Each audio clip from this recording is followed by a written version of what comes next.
ತಮಿಳು ನಟ ವಿಜಯ್ ಹೊಸ ಪಕ್ಷವನ್ನ ಸ್ಥಾಪನೆ ಮಾಡಿದ್ದು ತಮಿಳು ವೆಟ್ರಿ ಕಳಗಂ ಪಕ್ಷವನ್ನ ದಳಪತಿ ಸ್ಥಾಪಿಸಿದ್ದಾರೆ. 2026ರ ವಿಧಾನಸಭಾ ಚುನಾವಣೆ ಮೇಲೆ ಕಣ್ಣಿಟ್ಟು ಈಗ ದಳಪತಿ ಹೊಸ ಪಕ್ಷವನ್ನ ಸ್ಥಾಪನೆ ಮಾಡಿದ್ದಾರೆ. ಚುನಾವಣಾ ಆಯೋಗದಲ್ಲಿ ತಮಿಳು ವೆಟ್ರಿ ಕಳಗಂ ನೋಂದಣಿಯಾಗಿದೆ. ಈ ಪಕ್ಷವನ್ನ ನೋಂದಣಿ ಮಾಡಲಾಗಿದೆ. ಆದರೆ ವಿಜಯ್ ಪಕ್ಷದ ಚಿಹ್ನೆ ಯಾವುದು ಅನ್ನೋದು ಇನ್ನೂ ಕೂಡ ನಿರ್ಧಾರ ಆಗಿಲ್ಲ. ಈಗಾಗಲೇ ಅಭಿಮಾನಿಗಳೇ ಸ್ಥಾಪಿಸಿದಂತಹ ಪಕ್ಷ ಇದು ತಮಿಳು ವೆಟ್ರಿ ಕಳಗಂ ಪಕ್ಷ. ಈ ಒಂದು ಪಕ್ಷದ ಮೂಲಕ ಚುನಾವಣೆಗೆ ಈಗ ರಾಜಕೀಯಕ್ಕೆ ಧುಮುಕಿದ್ದಾರೆ ವಿಜಯ್. ದಳಪತಿಗೆ 2026 ಟಾರ್ಗೆಟ್ ಆಗಿರುವಂಥದ್ದು. ಮುಂದಿನ ಲೋಕಸಭಾ ಚುನಾವಣೆಯನ್ನ ಒಂದು ದೃಷ್ಟಿಯಲ್ಲಿ ಇಟ್ಟುಕೊಂಡು ಏನಾದರೂ ಪಕ್ಷ ಮಾಡ್ತಾರ ಅಂತ ಹೇಳಿದ್ರೆ ಖಂಡಿತ ಅಲ್ಲ. ತಮಿಳುನಾಡಿನಲ್ಲಿ 2026ರಲ್ಲಿ ನಡೆಯಲಿರುವಂತಹ ವಿಧಾನಸಭಾ ಚುನಾವಣೆಯನ್ನ ದೃಷ್ಟಿಯಲ್ಲಿ ಇಟ್ಟುಕೊಂಡು ಈಗ ಇಲ್ಲಿ ಪಕ್ಷವನ್ನ ನೋಂದಣಿ ಮಾಡಲಾಗಿದೆ. 234 ಕ್ಷೇತ್ರಗಳಲ್ಲೂ ವಿಜಯ್ ಪಕ್ಷ ಸ್ಪರ್ಧೆಗೆ ನಿರ್ಧಾರವನ್ನ ಮಾಡಿದ್ದು ಸಂಪೂರ್ಣವಾಗಿ ಪ್ರಾದೇಶಿಕ ಪಕ್ಷ ತಮಿಳು ವೆಟ್ರಿ ಕಳಗಂ ಅವರ ಅಭಿಮಾನಿಗಳೇ ಸ್ಥಾಪಿಸಿರುವಂಥದ್ದು. ಡಿಎಂಕೆ ಎಐಎಡಿಎಂಕೆ ಈಗಾಗಲೇ ಬಿಜೆಪಿಗೂ ಹೊಡೆತ ಕೊಡುವಂತಹ ಸಾಧ್ಯತೆ ಇದೆ. ಯಾಕಂತ ಹೇಳಿದ್ರೆ ಅವರ ಅಭಿಮಾನಿ ಬಳಗ ತಮಿಳುನಾಡಲ್ಲಿ ಅಷ್ಟರ ಮಟ್ಟಿಗಿದೆ. ಇದರ ಬಗ್ಗೆ ಇನ್ನಷ್ಟು ಡೀಟೇಲ್ಸ್ ಅನ್ನ ಕೊಡೋದಕ್ಕೆ ಎಡಿಟರ್ ಔಟ್ಪುಟ್ ಆಗಿರುವಂತಹ ಮಧು ಎಂ ಉತ್ತಮಹಳ್ಳಿ ಈಗ ನ್ಯೂಸ್ ಡೆಸ್ಕ್ ಇಂದ ನೇರ ಸಂಪರ್ಕದಲ್ಲಿ ಜಾಯ್ನ್ ಆಗಿದ್ದಾರೆ. ಮಧು, ಈಗಾಗಲೇ ನಾವು ತಮಿಳುನಾಡಿನಲ್ಲಿ ಯಾವ ರೀತಿಯಾಗಿ ಸಿನಿಮಾ ಲೋಕದ ಜನ ರಾಜಕೀಯಕ್ಕೆ ಎಂಟ್ರಿ ಕೊಡ್ತಾ ಇದನ್ನು ಗಮನಿಸಿದೀವಿ. ಜೊತೆಗೆ ಅದರಲ್ಲಿ ಸಕ್ಸಸ್ ಆಗಿದ್ದನ್ನು ಕೂಡ ನಾವು ಹಲವು ದಶಕಗಳಿಂದಲೂ ಗಮನಿಸ್ತಾನೆ ಬರ್ತಾ ಇದೀವಿ. ಇದಕ್ಕೆ ಈಗ ಹೊಸ ಒಂದು ಸೇರ್ಪಡೆ ಅಂತ ಹೇಳಿದ್ರೆ ದಳಪತಿ ವಿಜಯ್. ಸೊ ಇವರ ಟಾರ್ಗೆಟ್ ಯಾವ ರೀತಿಯಾಗಿದೆ? ಇವರ ಫ್ಯಾನ್ಸ್ ಜಾಸ್ತಿ ಆಗಿರೋದ್ರಿಂದ ಮೂರೂ ಪಕ್ಷಗಳಿಗೂ ಕೂಡ ಹೊಡೆತ ಬೀಳುವ ಸಾಧ್ಯತೆ ಇದೆಯಾ?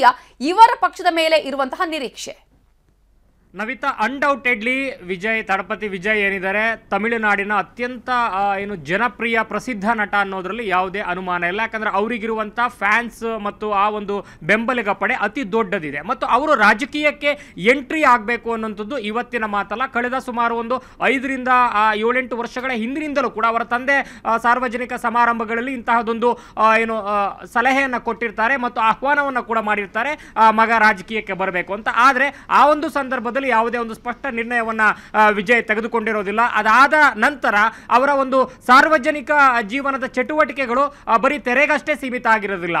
ತೆರೆಯ ಹಿಂದೆಯೂ ಕೂಡ ಸಾರ್ವಜನಿಕವಾಗಿ ಸಾಮಾಜಿಕ ಸೇವೆಗಳನ್ನು ಮಾಡುವಂಥದ್ದು, ತಮ್ಮ ಟ್ರಸ್ಟ್ ಮೂಲಕ ಮತ್ತು ತಮ್ಮ ಅಭಿಮಾನಿ ಪಡೆಯ ಮೂಲಕ ಜನರ ಜೊತೆ ಸದಾಕಾಲ ಸಂಪರ್ಕವನ್ನು ಇಟ್ಕೊಳ್ಳುವಂಥದ್ದು ಮತ್ತು ಮುಂದುವರಿದ ಭಾಗವಾಗಿ ತಮ್ಮ ಚಿತ್ರಗಳಲ್ಲಿ ರಾಜಕೀಯ ಮೆಸೇಜ್ ಇರುವಂತಹ, ರಾಜಕೀಯ ಸಂದೇಶ ಇರುವಂತಹ ಒಂದಷ್ಟು ಸನ್ನಿವೇಶಗಳನ್ನು ಮತ್ತು ಕೆಲವು ಸಂಭಾಷಣೆಗಳನ್ನು ಇಟ್ಕೊಳ್ತಾ ಬಂದಿರುವಂಥದ್ದು ಕಳೆದ ಒಂದು 5-6 ವರ್ಷಗಳಲ್ಲಿ ನೋಡ್ತಾನೆ ಬಂದಿದ್ದೀವಿ.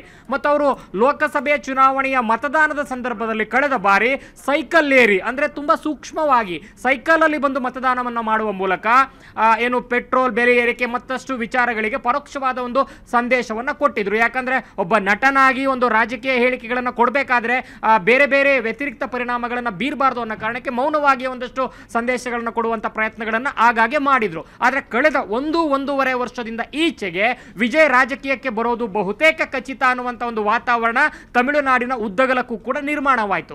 ಯಾಕೆ ಅಂತಂದ್ರೆ ಅಲ್ಲಿ ಒಂದು ಎಕ್ಸಿಟ್, ಜಯಲಲಿತಾ ಮತ್ತು ಕರುಣಾನಿಧಿ ಅವರ ಎಕ್ಸಿಟ್ ನಂತರ ಅಲ್ಲೊಂದು ದೊಡ್ಡ ಪೊಲಿಟಿಕಲ್ ವ್ಯಾಕ್ಯೂಮ್ ಕ್ರಿಯೇಟ್ ಆಗಿದೆ. ಆ ಒಂದು ಕ್ರಿಯೇಟ್ ಆಗಿರುವಂಥ ವ್ಯಾಕ್ಯೂಮ್ ಅನ್ನ ಸಮರ್ಪಕವಾಗಿ ಸದ್ಬಳಕೆ ಮಾಡ್ಕೊಬೇಕು ಅನ್ನೋ ಲೆಕ್ಕಾಚಾರಕ್ಕೆ ಬಿಜೆಪಿ ಇನ್ರೋಡ್ ಮಾಡಿರುವಂಥದ್ದು. ಯಾರ ಮೂಲಕ? ಅಣ್ಣಾಮಲೈ ಮೂಲಕ.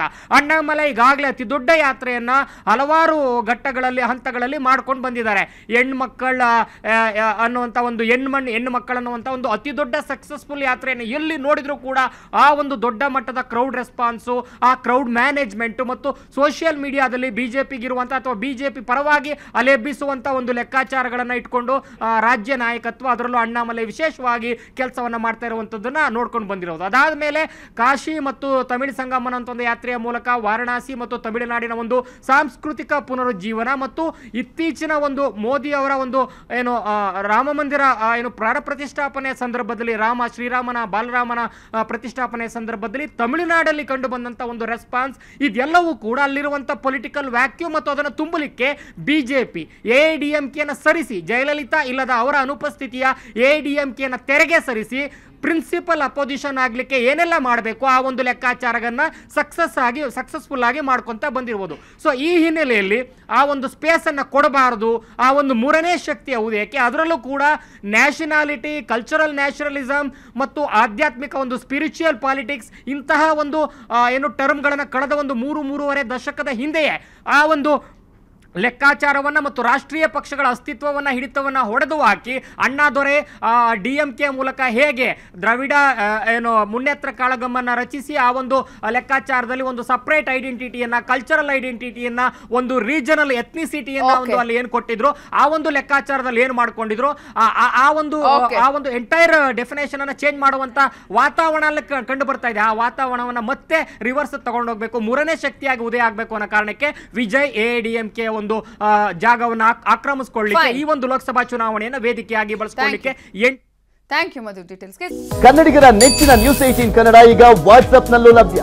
ಕರ್ನಾಟಕ, ದೇಶ ವಿದೇಶಗಳ 360 ಡಿಗ್ರಿ ಸುದ್ದಿಯ ವಿವರಗಳನ್ನ ನಿಮ್ಮ ಕೈ ಬೆರಳುಗಳಲ್ಲೇ ಪಡಿಲಿಕ್ಕೆ ಈ QR ಕೋಡ್ ಅನ್ನ ಸ್ಕ್ಯಾನ್ ಮಾಡಿ, ನಮ್ಮ ಚಾನಲ್ ಫಾಲೋ ಮಾಡಿ, ನೋಟಿಫಿಕೇಶನ್ ಆನ್ ಮಾಡಿ.